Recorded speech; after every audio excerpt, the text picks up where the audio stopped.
बहुत समय पहले की बात है। दो भाई गांव में रहते थे।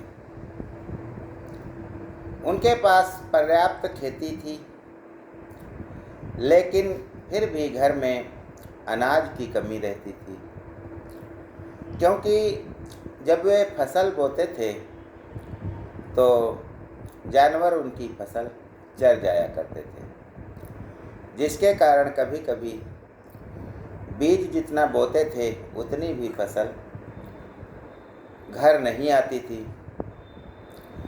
दोनों भाइयों ने इस पर विचार विमर्श किया। जो बड़ा भाई था वह अंधा था,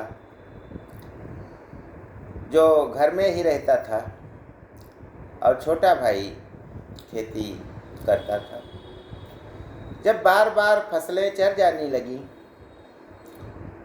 तो एक दिन छोटे भाई ने विचार किया कि जानवर तो जानवर होते हैं, यदि मैं अपने बड़े भाई जो अंधे हैं उनको खेत में रहने के लिए झोपड़ी डाल दूं तो वे जानवरों की जब आहट सुनेंगे तो हल्ला मचा देंगे, जिसके कारण जानवर भाग जाएंगे और फसलें भी सुरक्षित रहेंगी।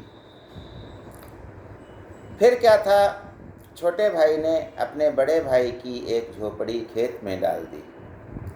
बड़ा भाई अंधा था, वह भी खुश हुआ कि चलो हम स्वच्छ वातावरण में यहाँ रहेंगे और अपने खेतों की रक्षा कर सकेंगे। धीरे धीरे जब खेतों को चरने के लिए जानवर आते, बड़ा भाई चिल्ला देता, डंडा पटक देता, जानवर भाग जाते। कुछ जो है अपनी फसल की सुरक्षा के लिए छोटे भाई ने बाड़ भी लगा रखी थी, जिससे कि जानवर छोटे आसानी से उसमें प्रवेश न कर सके। बहुत दिन व्यतीत हो जाते हैं, उनका घर धन धान्य से भर जाता है, फसलें चरना बंद हो गई। एक दिन अंधा भाई खेत में बैठा था, तभी उधर से कोई जानवर आता है और उसके बाड़ को तोड़ करके निकल जाता है। तुरंत पीछे पीछे एक राजा आता है, जो कहता है मैं हिरन का पीछा कर रहा था, क्या तुमने इधर देखा है किसी हिरन को जाते हुए? अब बड़ा भाई जो अंधा था उसने कहा, राजन मैं अंधा हूँ, देख कैसे सकता हूँ, लेकिन मैं इतना ज़रूर बता सकता हूँ कि जो हिरन गया है वह हिरन नहीं, एक हिरनी है और वह गर्भवती है। और आप जाइए अपने रास्ते, उसका पीछा मत कीजिए, क्योंकि कोई भी राजा, यहाँ तक कि शिकारी भी किसी गर्भवती हिरनी को मारता नहीं है। उसमें इतनी तो दया होती है कि बच्चा पैदा होने वाला है तो उसको न मारा जाए। अब राजा उस अंधे भाई की बात से आश्चर्यचकित होने लगा था, क्योंकि वह सोचने लगा कि यह तो अंधा है, यह कैसे जानेगा कि हिरनी गई है, वह गर्भवती है। राजा ने अपने सेनापति को दौड़ाया कि देख करके आओ, लेकिन मारना मत। सेनापति जाता है और देख करके आता है, कुछ देर बाद बताता है वास्तव में वह एक गर्भवती हिरनी थी, जिसने अभी अभी बच्चा देना प्रारंभ किया है। मैं देख करके आ रहा हूँ। अब राजा के आश्चर्य का ठिकाना न रहा। उसने अंधे व्यक्ति से पूछा कि तुमने यह कैसे पता लगा लिया कि जो जानवर गया है वह हिरनी है और गर्भवती है? अंधे व्यक्ति ने बताया कि वर्षों से खेत में रहते रहते मुझे हर प्रकार के जानवर का अनुभव हो गया है उसकी चाल से ही मैं पहचान जाता हूँ कि कौन जानवर कौन है और किस इरादे से आया है। वह जो हिरनी थी उसकी चाल बहुत धीमी थी, उसकी आवाज़ जो आ रही थी तो लगता था वह बहुत मुसीबत में है, लंबी लंबी सांस भर रही थी। और वह मेरे खेत का जो बाड़ है यह बहुत छोटा है। अगर सामान्य हिरनी या हिरन होता तो वह कूद करके निकल जाता, लेकिन हिरनी जो थी वह बाढ़ को इसलिए नहीं कूद सकी क्योंकि उसका गर्भपात हो जाता, उसका बच्चा पैदा होने वाला था, इसलिए वह कूद नहीं सकी और झाड़ को तोड़ करके निकल गई। राजा अंधे की बात से बहुत प्रसन्न हुआ। वह अपने महल जाने लगा। उससे पहले सोचने लगा कि इस बूढ़ी व्यक्ति का यहाँ खेतों में रहना कोई अच्छी बात नहीं है, इससे कुछ फ़ायदा लिया जाए, इससे कुछ जानकारी प्राप्त करें, इसके ज्ञान का जो है उपयोग किया जाए। राजा उस अंधे व्यक्ति को महल में ले जाता है और पूछता है कि मेरी नई वाली जो रानी है इन पर मुझे कुछ शक हो रहा है कि यह किसी और से भी प्रेम करती है। तो हे अंधे व्यक्ति, आप क्या बता सकते हो कि मेरी रानी हमारे प्रति निष्ठावान है कि नहीं?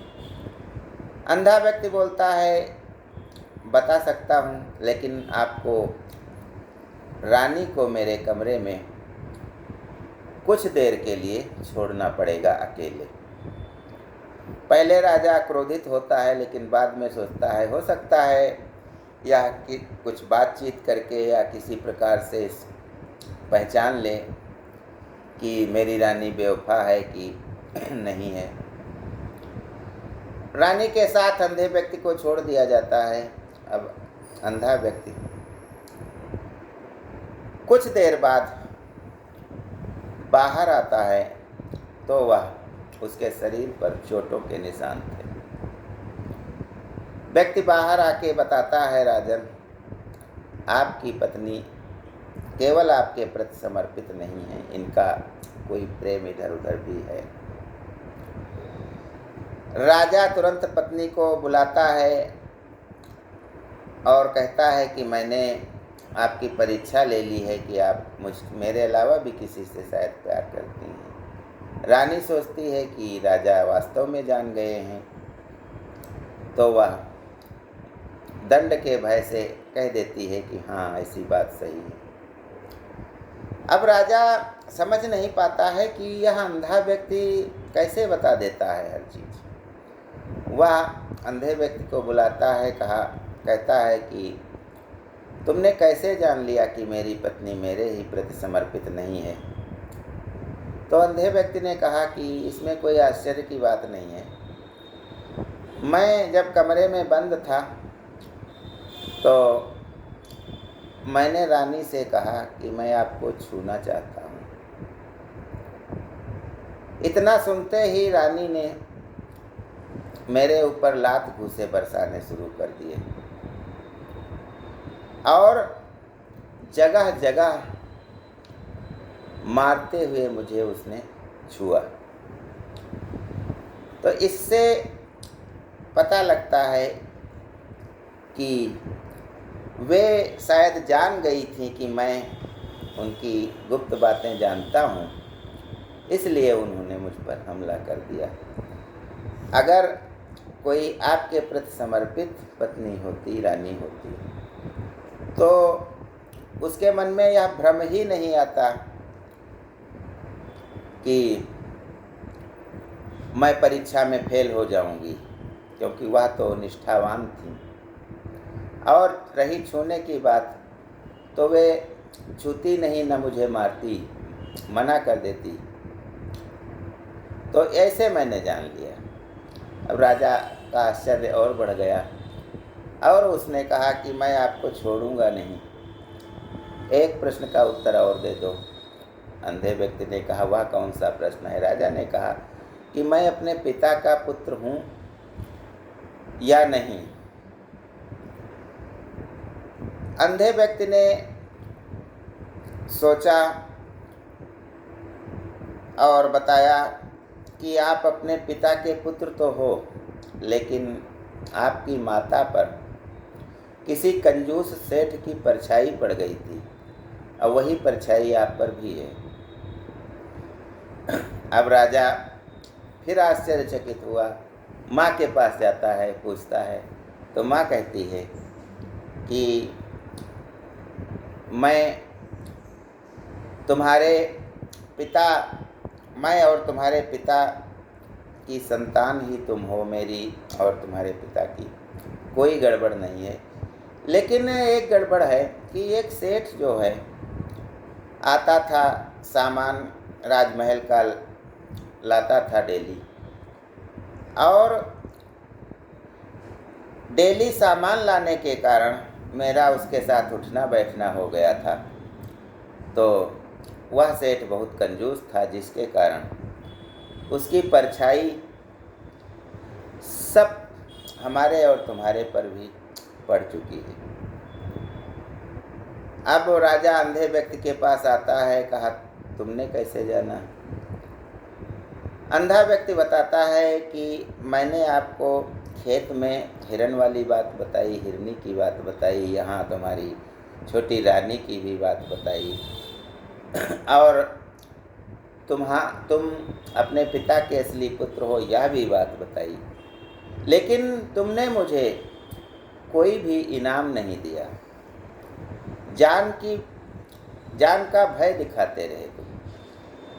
तो इससे यह सिद्ध होता है कि तुम्हारे ऊपर किसी कंजूस की परछाई है। नहीं तो राजाओं का तो गुण होता है, छोटी छोटी बातों से प्रसन्न होकर इनाम देते हैं।